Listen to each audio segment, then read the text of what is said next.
Hi there. This time we will see some sentences with the conjugations that we've seen in the previous lesson, okay? We are still with the verb estar or verb to be, right? So, as we've seen before, here we have present, past, future number one, and another way of building the future in Spanish, right?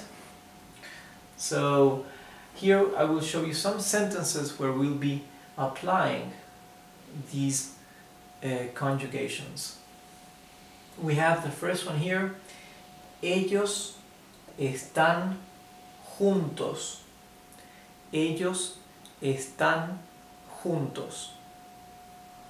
This means they are together, right? They are together. So this is present tense for the subject pronoun they, right? So this is here, ellos están, right? Present. So ellos están would be this one here, right? Next is vamos a estar bien. Vamos a estar bien. This means we will be fine. Bien means well, right? So we will be well or fine. And since in Spanish the conjugated verb has already the subject, the person implicitly, right? We have omitted, because we may omit the subject pronoun, right? So I'm not saying nosotros vamos a estar bien, which is okay, it's correct, but I don't need to say nosotros for we. I don't need it because vamos is already conjugation for nosotros, right? So vamos a estar bien is we will be fine. So this is future, right? From nosotros, vamos a estar, right? Vamos a estar bien. We will be fine. This is future number one. We can also say this same thing like this. Estaremos bien, using the other way of building the future, right? Estaremos bien. Again, here the word nosotros, right?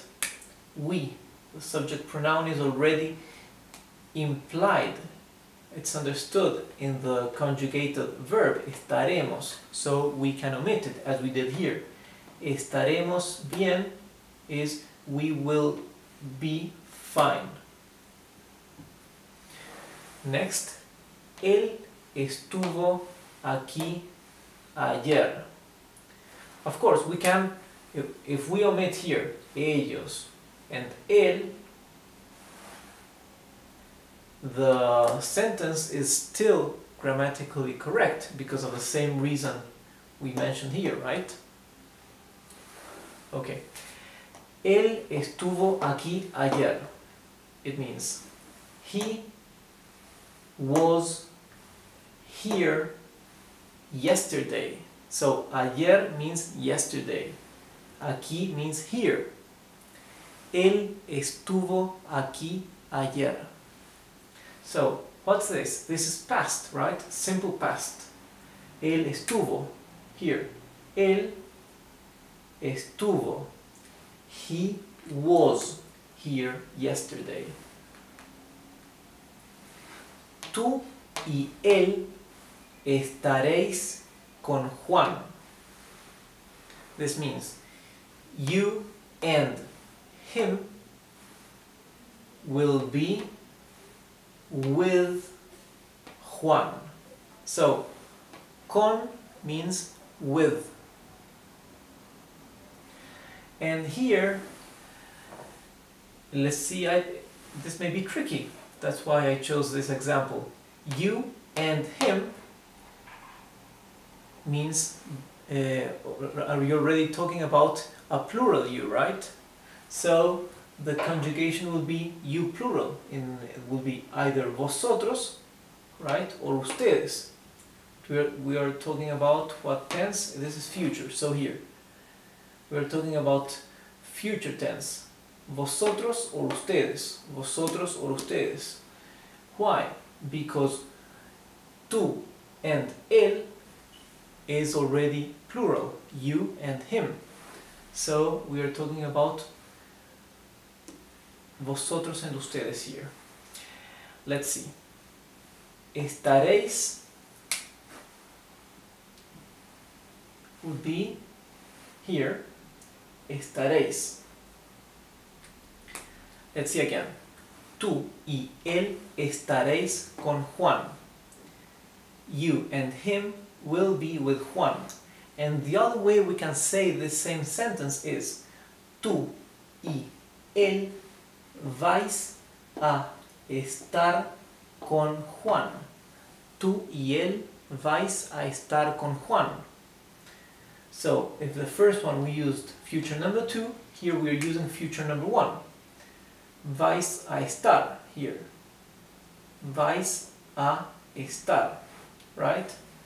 Vais a estar. The subject is vosotros, right? You plural. You and him.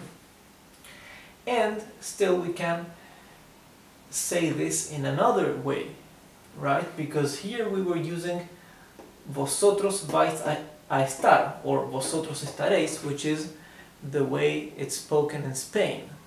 But we can use the way that is spoken in Latin America with ustedes van a estar. So, let's look at the example below. Tú y él estarán con Juan. Tú y él estarán con Juan. This is ustedes estarán, right? Here. Tú y él estarán con Juan. And we can also use the other future, right? The other way of conjugating future tense. And we will say tú y él van a estar con Juan. Tú y él van a estar con Juan. Here, right? Future number 1. Van a estar. Van a estar, right? So, these 4 sentences mean exactly the same thing, right? It's always you and him will be with Juan, right? So we have 4 different ways for saying the future, for saying this same thing in future tense, and they are all the same, they are all correct, right? So this is the end for today, and next time I'll show you the verb haber, okay? That's verb to have. So I see you next class.